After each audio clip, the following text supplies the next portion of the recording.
Halo teman-teman, Bos Review di sini dan kali ini kita kedatangan sebuah smartphone Android, yakni seperti yang terlihat Luna G9.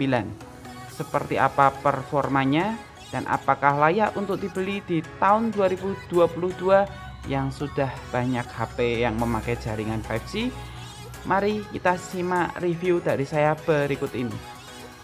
Pertama-tama kita singkirkan HP-nya untuk bisa membacakan apa yang tertera di dashboard-nya. Dari depan terlihat seperti ini, kemasannya cukup mewah dengan warna-warna yang menarik. Lalu di sini ada tulisan G9. Maaf, ini plastik di belakang HP yang sudah saya kletek dan saya tempel di sini. Jadi ini tidak termasuk dalam tulisan di kemasan dashboard-nya. Dan di sini ada tulisan Luna dan seperti biasa masih ada tulisan Korea, walaupun ini produk dari Evercost, sub-brand Evercost yang menggunakan nama Luna Smartphone. Lalu di bagian samping ada tulisan spesifikasinya. Di sini ada Luna, di sini ada tulisan IMEI dan lain-lain. Di bagian belakang juga tertera kembali spesifikasi dan beberapa logo lainnya. Oke, langsung saja kita berpindah ke handphonenya itu sendiri. Untuk handphonenya seperti ini teman-teman, cukup modern, ada punch hole dan bisa kita lihat.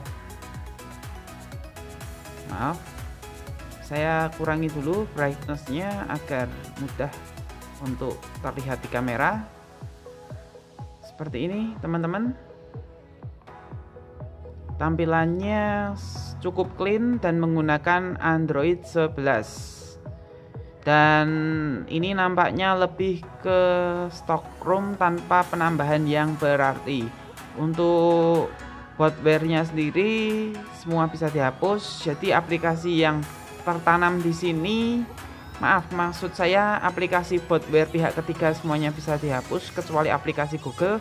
Jadi bisa untuk ditambahkan leluasa. Meskipun tentu memorinya untuk penyimpanan itu cukup sedikit yang nanti akan kita bahas di bagian spesifikasi. Yang intinya user interface-nya clean, lalu hardware-nya banyak yang bisa dihapus. Seperti itu saja. Lalu kita beralih ke tampilan HP-nya itu sendiri. Untuk tampilan HP-nya sendiri dari depan seperti ini, ada punch hole-nya di bagian kiri, lalu di bagian atas terdapat jack audio, di bagian bawah ada lubang speaker, lalu USB tipe C dan juga untuk mikrofon yang dibuat seperti speaker. Lalu speakernya ini sudah stereo teman-teman. Di bagian sini untuk speaker untuk mendengarkan telepon sendiri juga bisa mengeluarkan suara. Earpiece-nya ini bisa mengeluarkan suara. Dan di bagian belakang seperti ini teman-teman ada tulisan Luna. Lalu ini kameranya agak menonjol. HP ini sendiri sebetulnya tidak terlalu tebal, walaupun tidak bisa dibilang tipis untuk HP zaman sekarang. Namun dengan adanya yang bagian menonjol ini menjadikan HP ini cukup tebal bila diukur dari ketebalan kamera sampai ke depannya. Dan untuk kameranya sendiri ada tulisan triple kamera yang saya tidak tahu apakah itu asli atau tidak, karena fungsi dari dua kamera yang atas dan paling bawah itu saya belum ketahui. Sementara untuk kamera tengah itu kamera yang beresolusi 13 megapiksel dan hasil kameranya cukup bagus. Hasil videonya juga lumayan. Namun sayangnya tidak dibekali stabilizer sehingga teman-teman bisa menebak jika untuk melakukan perekaman video hasilnya seperti apa. Lalu kita buka dulu. Kita akan membacakan spesifikasi yang tertera di CPU Z. Sebagai informasi, HP ini sudah saya gunakan selama kurang lebih 1 bulan. Saya memakainya cukup lama agar bisa membagikan pengalaman review saya secara lebih baik. Lanjut kita ke CPU Z. Untuk CPU Z-nya seperti ini, bisa terlihat oleh teman-teman secara jelas menggunakan octa-core dengan speed clock sampai 1,6 GHz. Untuk vendornya menggunakan GPU dari Imagination Technology Power VR Review untuk GPU rendernya.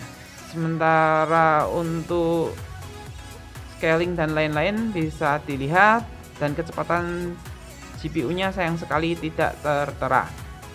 Lalu untuk bagian device modelnya seperti ini, layarnya 6,4 inch, sudah IPS, dan ini baru sampai resolusi HD, belum Full HD, dan RAM-nya sendiri 3875 MB.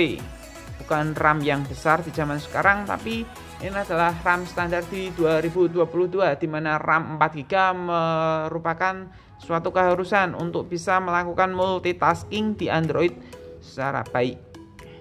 Lalu untuk sistemnya seperti ini, Android yang digunakan Android versi 11, dan untuk baterainya bisa terlihat sensor-sensornya cukup banyak yang absen. Ya, seperti itu. Untuk HP murah memang langganan untuk sensor yang banyak dipangkas. Build quality-nya sendiri seperti yang dari awal tadi saya sampaikan, build quality-nya cukup juara di harga 1.300.000 ke bawah, bahkan 1.500.000 ke bawah. Bisa dibilang bahwa Luna G9 ini adalah rajanya HP di bawah 1.500.000 di tahun 2021 kemarin. Lalu untuk hal-hal yang lain, spesifikasi yang lain mungkin standar-standar saja, tidak terlalu banyak. Bahkan untuk sensor cahaya pun kurang, fingerprint tidak ada, tapi lampu flashnya ini cukup terang, tidak seperti HP-HP murahan, dan layarnya hitam pekat, sudah ada Oleo copy coating sehingga cukup licin di tangan. Dan seperti itulah review yang saya bisa sampaikan kali ini. Dan untuk kesimpulannya, Luna G9 adalah HP terbaik di bawah 1.500.000 di tahun 2021.